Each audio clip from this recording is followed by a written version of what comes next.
윤비서의 제보를 받고 온 지민, 그리고 진실을 얘기해 주겠노라 은수와 만나기로 했던 윤비서.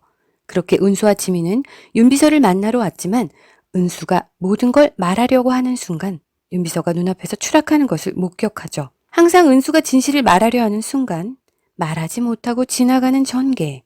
우리는 이미 많이 학습되어 있었죠. 그렇게 은수는 또 전과자라는 사실을 말하지 못했습니다. 윤비서는 낡은 신발 한 짝을 남기고 돌아가셨네요. 근데 가실 때 가시더라도 유골함의 진실은 알려주셔야 되는 거 아닌가요? 그건 나중에 우연히 발견하게 되는 전개일까요? 궁금함을 참고 기다리며 끝까지 봐야 알려주시겠죠? 아무튼 윤비서의 사고는 자살로 마무리가 되고 은수는 이 사실을 믿을 수 없다며 경찰서에 찾아가 자살이 아니라고 얘기해보지만 무슨 소용이 있겠습니까? 이미 김호란이 다 손을 써놓은 상태인걸요. 차근차근 은수의 상황을 파악해가는 지민. 은수는 윤비서가 지민과 은수에게 제보를 하려다 죽음을 맞이하게 되었다는 걸 알게 되고, 한편 세민은 지민의 여동생 화장품 매장에서 김현준 골퍼 사인회 행사를 하자 호란에게 제안하고 은수와 지민이 끝났다고 말을 합니다.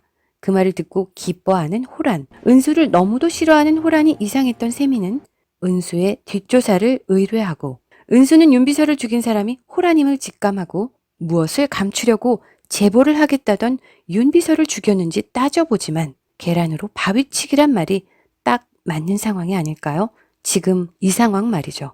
오히려 우주를 내놓으라 위협을 받게 되죠. 지민의 가족은 지민과 은수가 헤어진 줄도 모르고 치킨을 시켜놓고 우주에게 은수에 대한 정보를 캐던 중 둘이 헤어졌다는 사실을 알게 되고, 지민은 계속해서 윤비서의 추락사를 파헤치던 중 드디어 알게 되는 은수의 살인전과 사실. 지민은 그때 은수로부터 받았던 편지를 찾아내고 은수가 그 은수임을 알게 됩니다. 윤비서의 장례식장에 갔다 집에 온 은수는 자신의 집에 불이 켜져 있는 것을 보고 놀라지만 은수를 기다리고 있었던 것은 연준이었죠. 연준은 우주 때문에 은수가 지민과 살고 싶어 한다는 걸 안다며 은수가 원하는 그 길을 걷도록 도와주겠다 말을 하네요. 근데 이 남자 갑자기 멋있어 보이네요. 이분이 이렇게 은수 집에 무단 침입한 것은 바로 지민에게 은수의 진심이 담긴 편지를 전달하기 위함이었네요. 지민은 은수가 가정폭력에 의한 정당 방위임을 직감하지만 그걸 입증해줄 자료는 아무것도 없었죠. 단지 은수의 진술만 있을 뿐이죠. 그때 연준이 지민에게 연락해 은수가 의도적으로 지민에게 접근한 것이 아니라고 말하며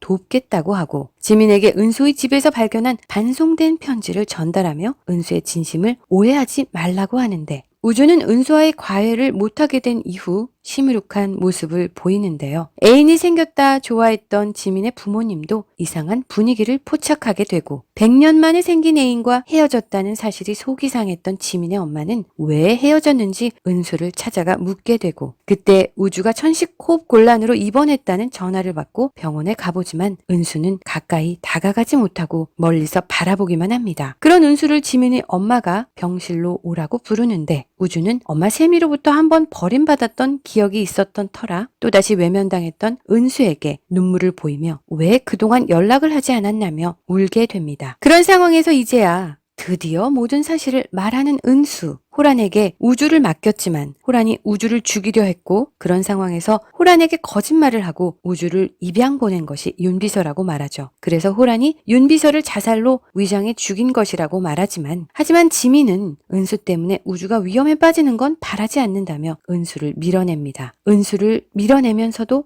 팩트체크를 하는 지민. 그리고 반송되었던 은수의 편지 꾸러미를 보게 된 지민. 이건 영상으로 보셔야 할 것 같아요. 말로는 설명이 되질 않습니다. 떠날 준비를 하는 은수와 달리 은수의 모든 말이 사실이라는 걸 알게 된 지민. 지민은 살해 당일 녹음된 112 신고를 듣고 인위적으로 조작된 것임을 발견하고, 그리고 미술 전시회에서 많은 사람들 앞에서 김호란에게 조근조근 따져 묻는 지민. 정말 사이다였죠. 지민의 도발에 단단히 화가 난 호란은 입원한 친손녀인 우주를 보기 위해 왔다며 병원으로 찾아오며 10회는 끝이 납니다. 전매 특허 음악을 대동하고 말이죠. 그리고 마지막 장면, 지민과 마주쳤던 그 남자는 과연 누구일까요? 김호란과의 연관성이 있는 걸로 추측되는데요. 지민의 아빠 인물 소개를 보면 비밀을 알고 무너진다고 나와 있는데요. 그 비밀은 과연 무엇이었을까요? 그리고 전기범이 겪은 불운의 사고는 무엇일까요? 호란과 은수 사이를 의심하기 시작한 세미, 지민과 은수의 사이가 더 발전함에 따라 세미는 김호란의 입장에선 이제 더 이용할 가치가 떨어진다고 생각하게 될 것 같은데요. 그렇다고 가만히 있을 김호란이 아니겠죠. 또 누구를 통해 은수와 지민의 사이를 방해하고 우주를 위협하게 될까요? 의문점이 한 가지 더 있습니다. 바로 정미진. 정미진은 감옥에서 친아들을 고아원에 보냈었는데요. 저는 미진이 이사 오는 장면에서 미진의 아들 진국이가 너무나 미진과 붕어빵이라 고아원에 보냈었던 아들을 찾은 것이 아닌가라고 생각을 했었는데요. 이전에 은수에게 애딸린 남자랑 결혼했고 친아들을 찾았다고 말하지 않은 것으로 보아 진국이가 미진의 친아들이 아닌 것 같은데요. 그렇다면 항상 남의 약점이나 칩으로 그 사람을 이용하는 김호란 입장에선 은수와 절친인 정미진이 이용 가치가 있을 것으로 판단을 했을 것 같은데요. 미진이 고아원에 보낸 친아들을 찾아내어 그 아이를 빌미로 혹은 미진의 감옥 전과 생활을